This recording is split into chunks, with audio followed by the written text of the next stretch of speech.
was such a dire situation. No Bergeron, no Krejci. Poitras comes in, makes camp, and all of a sudden, the Bruins are top of the NHL, and they don't have a legit number one center. So it's kind of by committee that they're doing this. I do still think it's a need. Like, if I were to go shopping right now for the Bruins, it would be a number one center.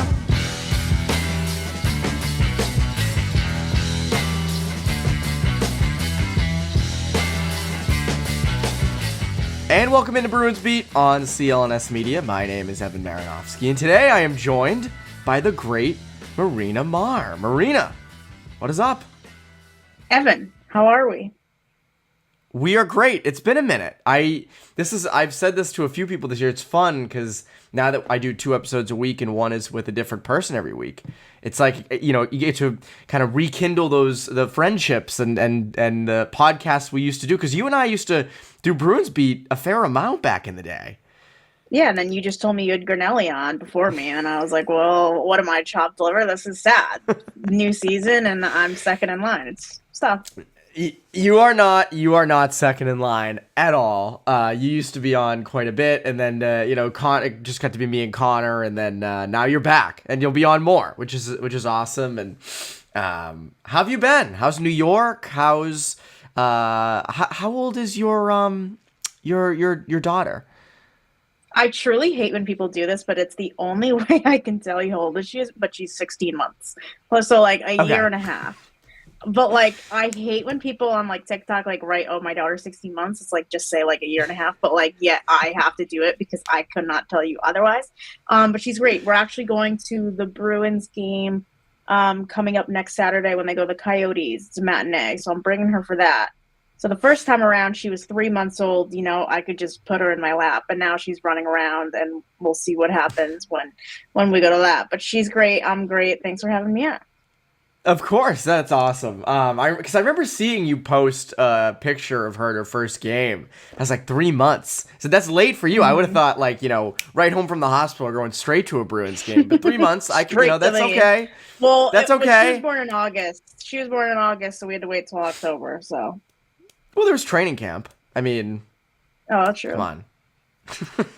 Yeah, so it'll be interesting. I'm sure she'll love going to the pro shop and picking something out. I'll get her a stuffed Blades or something, so that'll be fun. Oh yeah, the little kids love the mascots. But yeah, so good to hear that. I'm excited to see how that goes. Do you have to put the headphones on her and everything, or do you go no headphones? I'm gonna bring them, but she's usually pretty good about it now. But I'll probably bring them otherwise. I feel like she'll get scared, if they score or something. So I'm gonna bring them for sure. She's lucky it's not Columbus and you have the no. I was thinking that going off. It's not the cannon. That's Jesus. No, don't even get me started about the Columbus game. Yeah, little kids probably cannot. Have you been to Columbus to hear that in person? I actually haven't. I'd love to go though. I am with you. I've never, but everyone who covers a game there says it's the scariest thing. So, I at some point I'll hear it and it'll probably scare the shit out of me. So, I'm excited for when that happens. So, the Bruins, you're coming on at a weird time because they had this hot start. They've been in a 3-game losing streak. We're recording this early on Thursday, so it's pre-Bruins Sharks, which could be interesting because if they lose this, I think that's DEFCON 4. But what is it overall? Though? I mean, for some people it will be. For some people it will be. People were already mightily upset. I think it's just the way that they're losing is so demoralizing. You could handle, a one-loss game, but they're getting blown out, and the goalies are letting in 8 goals a game. So I think it's easier to be oh, the sky is falling when that happens. But I'm just they're fine. No, I also think that they will ultimately be fine. And I've said all along this week, I think it's a good thing that they're hitting this at this time and fixing these things now rather than have it hit in April. But what are your thoughts on the Bruins so far? I mean, have your expectations changed at all for this team and where they're at? Or where are you at with this team? What's beautiful is that I came into the season with quite literally no expectations. So 3 games in, I was ready to say that they are Stanley Cup contenders once again. I've been surprised by this season a little bit, but I'm also not surprised that they're facing this adversity now. If you look at the roster and you told me, come December, they're going to be in a little bit of a slump, I'd be like, oh, okay. with what this roster actually has and players on it, no one ever thought that they would be, top of the NHL at this point so far, especially without Krejci and Bergeron. So I came in with very low expectations, but naturally, as a Bruins fan, I now have very high expectations because I want them, to go all the way. But right now, very uninspired play. So I wouldn't say expectations have changed too much. I think the beautiful thing about having low expectations is that nothing can hurt you at this moment. And so I'm not worried about play in, December when I'm more focused on April and banking points. So uninspired play. I can see why people think the sky is falling, but I've come in with low expectations that are now high expectations, but that's me every year. I convince myself this team's going to win it all, and Don Sweeney should go for it at the deadline every single year. So nothing has changed. It's like when in high school, if I had a really hard exam or a test or something that I, wasn't great at, I'd be like, set the expectations low, if I can get above a 70, right? And then I get an 81 or something, and I'd be like, this is the best day ever. Let's go. So maybe that's you with this team. It's interesting because as for you as a fan, I mean, they break your heart every year, right? Pretty much, definitely last year. I think they're just building it up to break everybody's hearts again. 100%.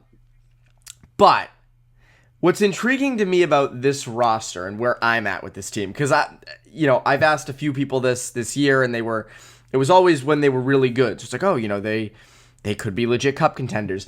I don't know if I see them as true Stanley Cup contenders yet. They have the goaltending for it. I know it's been, a slump the past couple games, but again, overall, you have the best tandem in the league. That's an advantage you have over everybody. Defensively, they've looked really bad the last 3 games, but I think overall, defensively, they should be good. That's a strength. Up front, though, is I think where you're a little thin, and you're seeing Montgomery jumble the lines right now, trying to find a top 9 that makes sense. You're seeing Danton Heinen up on the first line. You're seeing guys moving up and down and kind of everywhere. And to me, that's sort of their flaw, I think, long term. I know defensively right now they're bad and they're not good, but I think their biggest flaw and what could hurt them down the stretch and in the playoffs is just kind of that lack of consistent scoring. And you have got it from Van Riemsdyk has produced. Coyle is producing more than we thought. Zacha's producing at a good rate. Pasternak's been outstanding. We'll get to team MVPs later in this episode, but I think the scoring is an interesting thing because that's one area where I guess I'd mark against them and putting them as true Stanley Cup contenders. Obviously, they're a playoff team. I think we all are in agreement that they will be in the playoffs come the spring. But what's holding me back from saying they are true Cup contenders, even though they're the first place team in the Atlantic and they're one of the best teams in the NHL, is just that scoring isn't quite there. Do you see that as well, or do you see it differently? 100%. Yes, for sure. I think you have a lot of complementary players like the JVRs of the world, Heinen. You have a rookie in Patras who has to carry a lot of weight, in the center position. So I think what worked for the Bruins, this entire season has just been outworking the other team. It's as simple as that. They may not be as skilled as the other team, but they're going to work their asses off and they're going to hound pucks and win those kinds of ways. So when that's not happening, pucks in deep. You were going to say it. Pucks in deep. Pucks in deep. Yeah, I was going to say it. And so when that's not happening, and then you see them losing by 8 and no one's scoring, you're like, oh, what's happening here? So I do agree with that. I think, maybe they can upgrade Patrick Kane. You could talk about his character all you want, but I think he would have been a great scoring addition to this team. I think you've seen the lines being such blenders this season. The one real line is JVR, Coyle, and Frederick. I think has played the most together, but then everyone else has played essentially with everyone else. And so I think it's a lot of that too, where you have a lot of new guys and you're still kind of figuring out what combinations work. You have new guys, who haven't been here for a while. So it is hard. I get the sense is they're still trying to figure out who works where, right? You're going to get your scoring from Pasternak. I'd like to see Marchand stick with a line. I'd like them to just, kind of figure their lines out. So you nailed it there. I think that's one area where I get and I understand trying to find the right grouping of trios, right? That makes sense. But we're recording November 30th. So we are pretty much 2 full months into the season. We are well past it being the beginning of the season. We're into the grind, so to speak.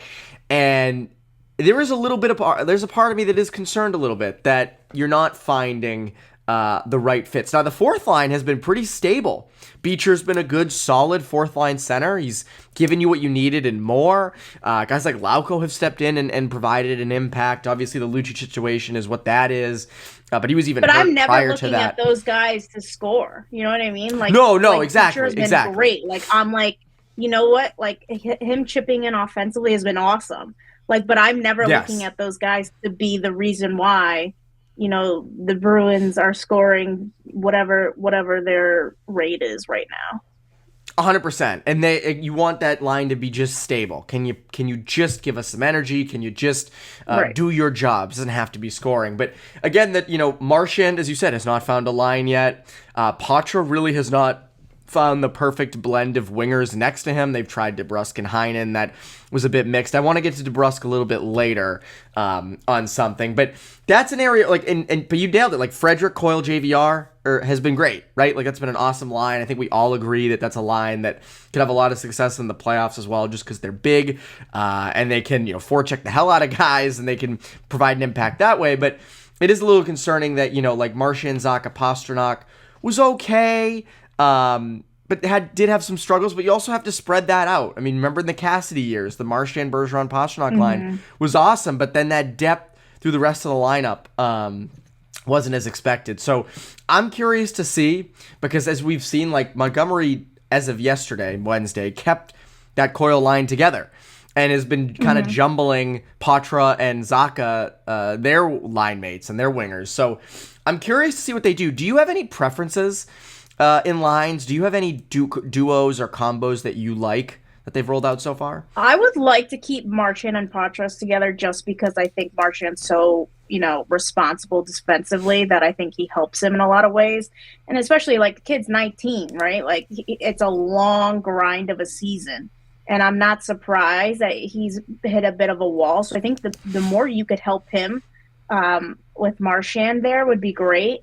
And then it's kind of figuring out the rest. Like you brought up DeBrusk, like what's Jake bringing right now? It's a contract year for him. Is he a little bit banged up? Like what's going on with him? I think they just need to jumpstart some guys, and then the rest will fall as they may.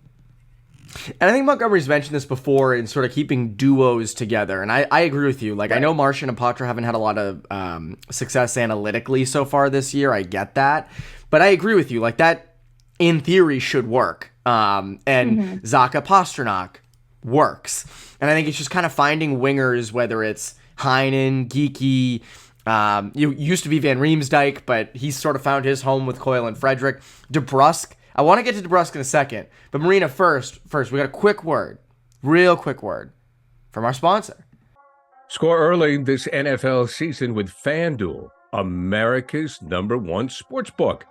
Right now, new customers get $150 in bonus bets with any winning $5 money bet. That's $150 if your team wins. If you've been thinking about joining FanDuel, there's no better time to get in on the action, NFL. The app is so easy to use. There's a wide range of betting options, including you got spreads, you got your player props, you got over-unders, and more. So visit FanDuel.com/Boston and kick off the NFL season. FanDuel, official partner of the NFL. So since we're on the topic of DeBrusk, we've kind of discussed this team, and I want to discuss some bigger picture things. I want to do team MVP and I want to do biggest concern so far. So we're going to do like a positive and a negative. We're going to keep it balanced. That's what we're going to do. We'll start with team MVP because we'll start on a good note, right? We'll end on a bad note, but we'll start on a good note. Who is your team MVP so far?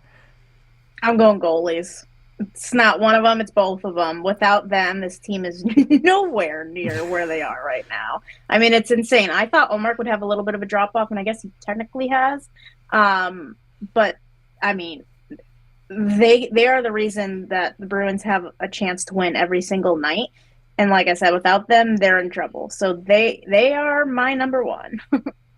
I agree with you. I mean, again, they started 14-1-3. That's all goalie. I mean, if you go and you watch every game, you saw it. Like, there were so many games in there where they would have lost had Swayman not made some outstanding saves, or Olmark the same thing. And I agree with you. My other pick, I'll go with two others. I'll start with Pastrnak. I think just the fact that, again, there's been so much turnover. That's just a layup. I tweeted the other day, like, he's just automatic. Like, I know automatic. What you're getting from him, and it's amazing. It's true, and it is, and he's a legitimate Hart Trophy candidate. I think that's the other part of it that's good for the Bruins.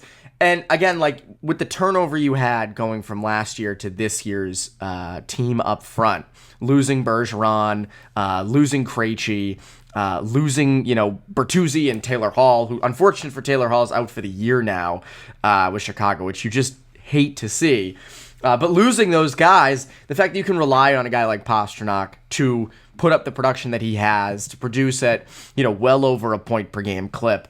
Now, again, you're paying him for that, but you do, there's a second part of that. You actually have to produce, and he does. So I think it was a legit concern to see what he could do without Bergeron, right? Like, yeah, I think, you know what I mean? Like, he's never had to play without these guys since being in the league. So I think it was a legit concern, but yeah, like you are right. Like, he's getting paid a shit ton to produce, and he is producing. And I remember there was always that narrative last year when it took a little while for them to get him signed. There was that whole idea of, does he, who's he going to play with? Like, are they going to intrigue him with a good center when Bergeron and Krejci are gone? And I think they've gotten really lucky with Pavel Zacha, that trade worked out to the extent that it did, and that Pastrnak seems to like playing with Zacha, and that duo works. So again, I think they're fortunate there. Yeah, well, so it's interesting. I want to touch on a point I have with that later. My other one would be Charlie Coyle. Coyle is, I think, right under a point per game. He's been a solid presence down the middle. He's got two legitimate line mates that those are who his guys are going to be. That he has, he's so, throughout the years, he's always been so defensively responsible. He's great puck protector. He's good in the offensive zone, cycling it and kind of having sustained ozone time. It was always just like the production, just getting that bit of production, and you're getting that. And he looks and is playing like a top six center for the first time, I think, in his Bruins career. He's worked there. And, again, the emergence of Patra has been big. The big thing we talked about all offseason. They need a number one center. They need a legitimate number one center with Bergeron gone. And I still think there's a legitimate point to be made, and I think it'd be a smart move at some point to address that, whether it's, drafting the next guy, you getting back into the first round for that matter, or pulling off a trade somehow. I don't know how you're doing that with assets, but if you can make it work, make it work. But it's reduced the tenor around how much that's talked about. That Coyle's been so good. Zacha's, held his own. I know he's struggling a little bit here, but he's held his own for the most part.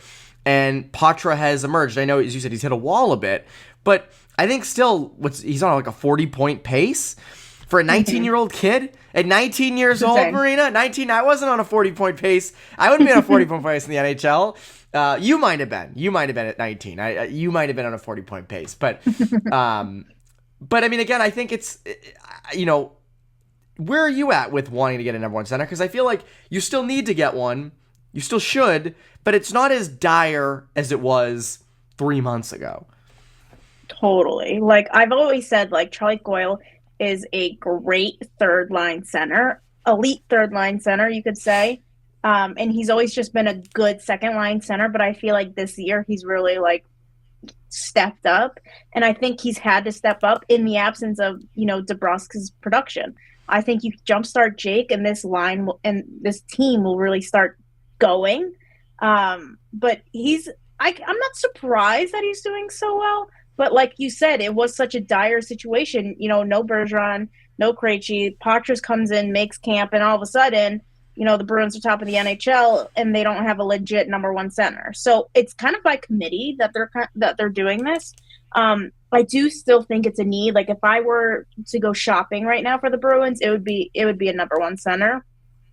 just because I think depth-wise, you bring everyone down just a notch in the lineup, and then I think it's a perfect lineup. I think that one depth piece or one scoring piece would be perfect for this team. But like you said, assets-wise, money-wise, it'd be really tight to do without giving someone up. I'm not sure what's going on with the Lucic situation, but I'm sure they could free up some money there. But yeah, it's kind of crazy how you go into the season being like, oh my God, this team is going to be so horrible. They have no centers. To wow, Zacha, Coyle are really stepping up. Then you have the surprise and the rookie. And it's kind of been, it's so funny. Like, I love when like Rangers fans or like Leafs fans always tweet like, oh, this is the year the Bruins are going to fall off. And then some way, somehow they figure out something to keep it going. So that cracks me up. But yeah, I'm very happy for Zacha because there's just been so much turmoil from Devils fans telling us how much he sucks, and he's kind of shut those people up. But yeah, I would go shopping for number one center if I could. Really impressed by Coyle stepping up this year productively. I really like that line. Him and Frederick together have been nice, and then JVR, just a big-bodied line. Big boys. And all three of those guys, big boys producing. It's just that's what you that's love exactly to see. it.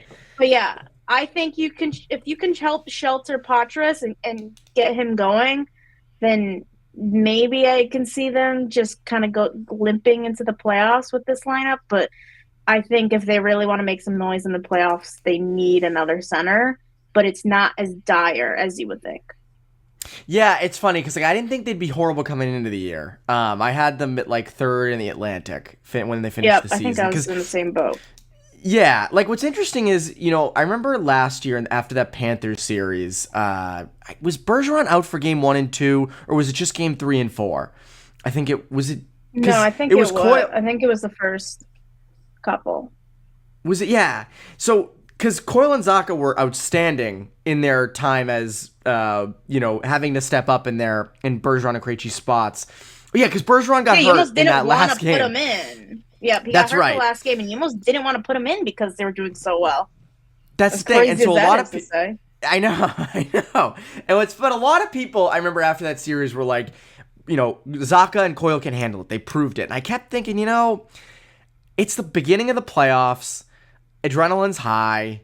It was like a 3 or 4 game sample size that was the case. I'm like, over an 82 game season, I don't know how that's going to hold up. Because you can do that for a couple games. You can generate that energy and do what they do for that amount of time. But over a longer stretch of time, it's a different ball game. And they've proven themselves, I think, so far. Quick break in the action to tell you about our delicious friends over at HelloFresh. With HelloFresh, you get farm fresh, pre-portioned ingredients and seasonal recipes delivered right to your doorstep. Skip trips to the grocery store and count on HelloFresh to make home cooking easy, fun, and affordable. That's why it's America's #1 meal kit. A crazy schedule can make it easy to fall back into your dinner time recipe rut. But keep mealtime exciting with over 40 recipes to choose from every week. There's always something delicious to discover with HelloFresh. Turn to HelloFresh Market for yummy add-ons and enjoy the season's limited time fall flavors lineup. It's that time of year, right? Things get you in the mood, like apple cider cake with caramel sauce. All the ingredients come fresh, from the crushed tomatoes to the Italian chicken sausage mix to the Parmesan cheese. It's delicious, and I feel like a chef when I'm doing it. What's better than that? And this is a busy time of year for me with hockey starting up. I don't always have a ton of time, so this recipe makes it quick to enjoy something amazing. So join in on the fun. Go to HelloFresh.com/50Bruins and use code 50Bruins for 50% off plus free shipping. Again, go to HelloFresh.com/50Bruins and use code 50Bruins for 50% off plus free shipping. HelloFresh, America's #1 meal kit. Now, back to the show. It's interesting. I think this is probably a discussion we're going to have closer to January and February, but my outlook on the deadline now is very much, I'd rather them not give up future assets at the current moment, unless it's for like an Elias Lindholm and you can lock him up long term, right? Or if it's like a Hampus Lindholm deal. Correct. Yes. If it's a Lindholm type deal for a center, great. If it's a guy you can put in your future core who's 26, 27, 28, again, that's going to be hard to find, but can really, be a legit number one center, awesome, right? I'm all for that. But if it's, a center that's on an expiring deal who you had to give up a first round pick for, I'm not for that, right? Like, I'm not for the short-term stuff because you need your future assets. I mean, next summer, they're going to have money to play with, too. This is true. And I'm very curious to see what that free agent class, who's actually going to make it to that, because it feels like nowadays it's hard to kind of get a pillar of your franchise in free agency. On another note, biggest concern. What is your biggest concern right now? I mean, right now you're just seeing kind of the cracks in the foundation, right? I guess my biggest concern would be to see how they get out of this slump, right?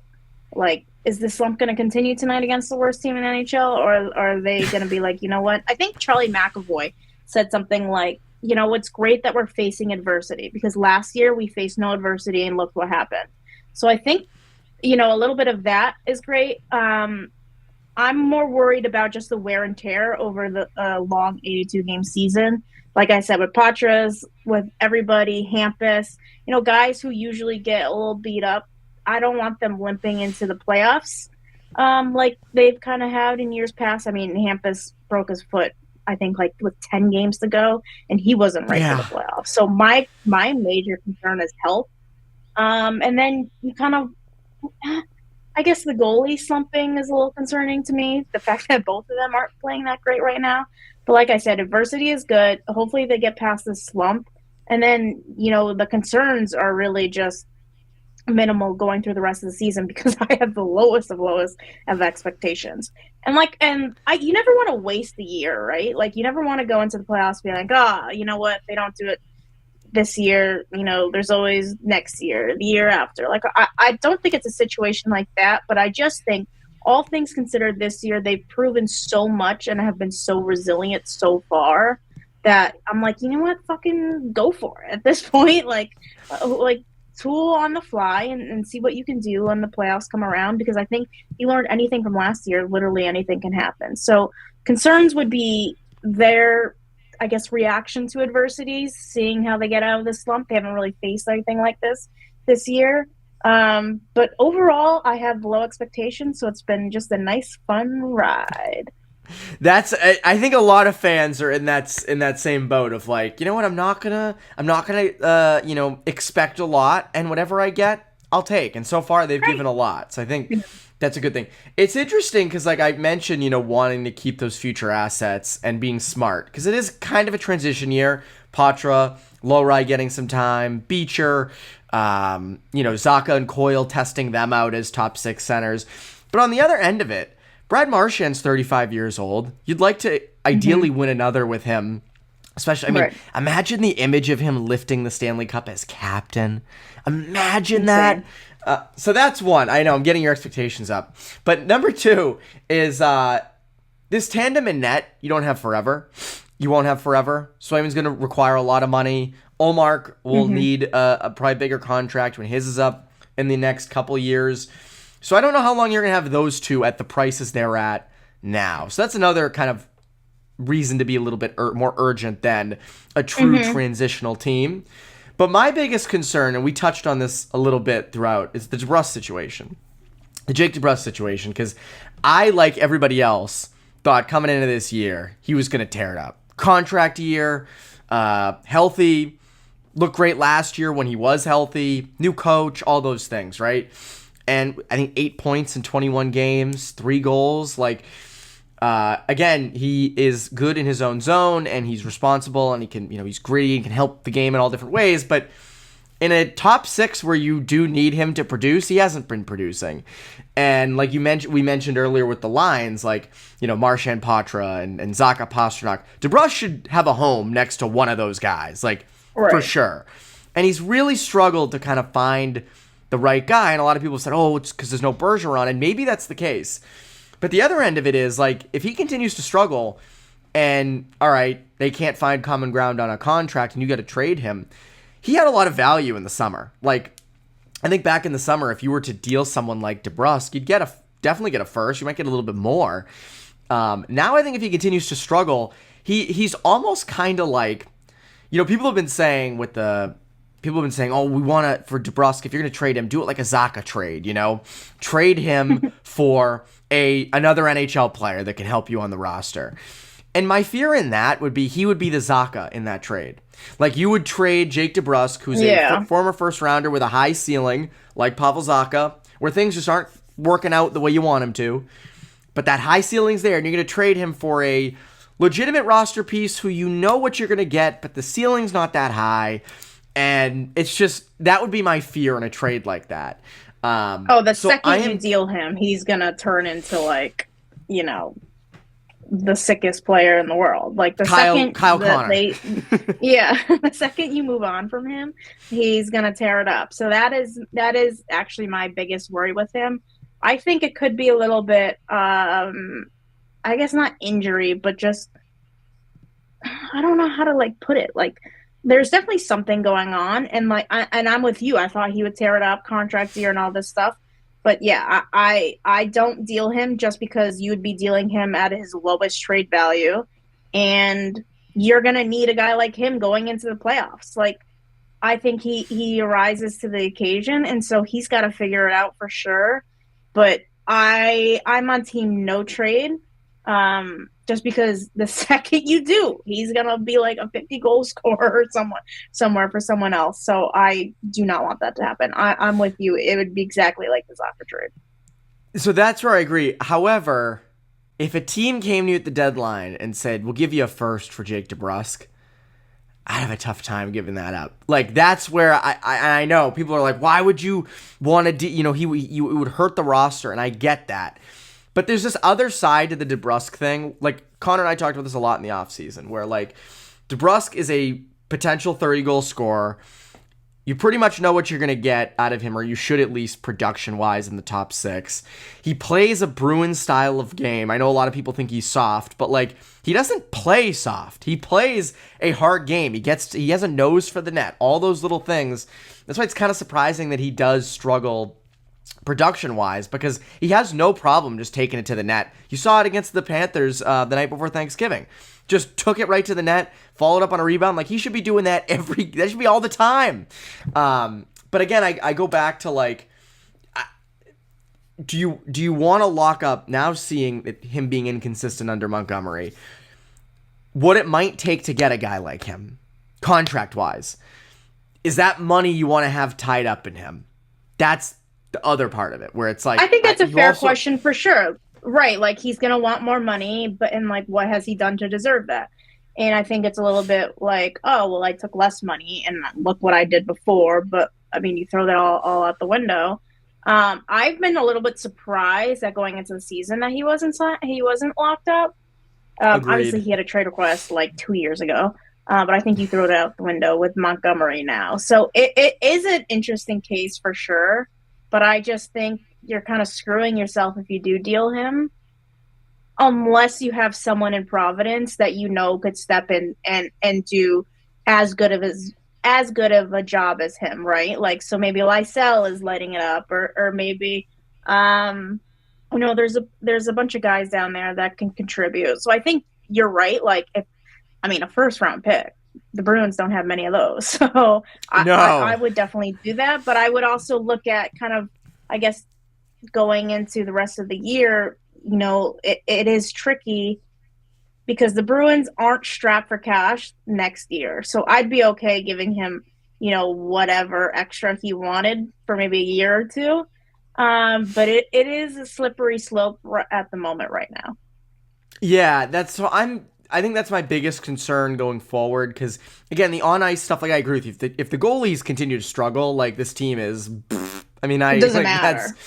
Nothing matters. But to me, like, the DeBrusk situation, because he was your biggest asset going into this year, and I think you expected more out of him, and the deal is not done yet contractually. So I would put that at the top of my concerns. But Marina, It has been awesome having you on. You will be on again for sure. What can the people look forward to from you? What are you working on? What should people be on the lookout for? Oh, you can always find me talking about the bees on Twitter or X or whatever you want to call it. I am Marina Maher on Twitter and Instagram. You can go find me. Hopefully there are not a lot of hot takes tonight, and hopefully it's an easy. I'm gonna go 4-1 win against the Sharks tonight. I think it's a sway day, so hopefully the goalies get right. But yeah, go follow me on Twitter and social media and whatnot. And thanks so much for having me on, Evan. Of Even though I course, was your always a second fun choice. time. You were not. That's not true. I don't look at it like that. But anyways, Marina, it's been a pleasure as always, and that has been Bruins Beat. I'm Evan Marinofsky. Bruins Beat listeners, have a great rest of your week.